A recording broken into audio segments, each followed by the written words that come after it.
Party যে দায়িত্ব দিয়েছে সেটা নিশ্চিতভাবে পালন করব। পার্টি যোগ্য মনে করেছে, সেটা নিশ্চিতভাবে একটা আমার প্রাপ্তি। আমি শুধু এইটুকু বলতে পারি যে পশ্চিমবঙ্গের 10 কোটি মানুষের এই সরকার তৈরি হয়েছে। মন্ত্রিসভা আমাদের মাননীয় মুখ্যমন্ত্রীর নির্দেশ অনুযায়ী আমরা যারা মন্ত্রিসভায় স্থান পেয়েছি, আমাদের নির্বাচিত বিধায়ক জনপ্রতিনিধিরা তারা কাজ করবে। মানুষের যে প্রত্যাশা ডাবল ইঞ্জিন সরকারের কাছে, মাননীয় প্রধানমন্ত্রী নরেন্দ্র মোদী মহাশয়, মাননীয় স্বরাষ্ট্রমন্ত্রী শ্রী অমিত শাহ মহাশয়, আমাদের সর্বভারতীয় সভাপতি শ্রী নতীন নবীন মহাশয়, তাদের যে দিক নির্দেশিকা, এবার হচ্ছে পশ্চিমবঙ্গকে নতুন করে গড়ে তোলা। যে পশ্চিমবঙ্গ শিক্ষা, সংস্কৃতি, শিল্পে, রুচিতে ভারতবর্ষের এক অনন্য জায়গায় ছিল, গত বছর শুধু দেখেছে ধ্বংসের ছাপ।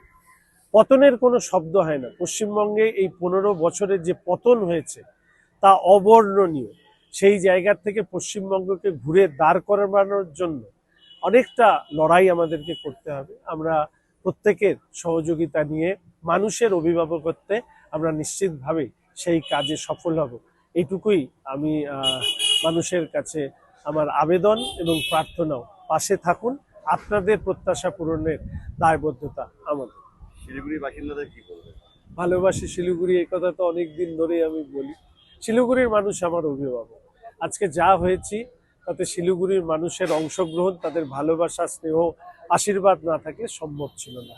ফলে শুধু শিলিগুড়ি শহর শিলিগুড়ি নয়, আজকে রাজ্যের মানুষের যে প্রত্যাশা, সেই প্রত্যাশা পূরণ করবার সাথে সাথে শহর শিলিগুড়ি যেহেতু আমি বড় হয়ে উঠেছি, তাদের ভালোবাসাকে মাথায় রেখেই আমি নিশ্চিতভাবে মানুষের প্রত্যাশা পূর্ণ করবার চেষ্টা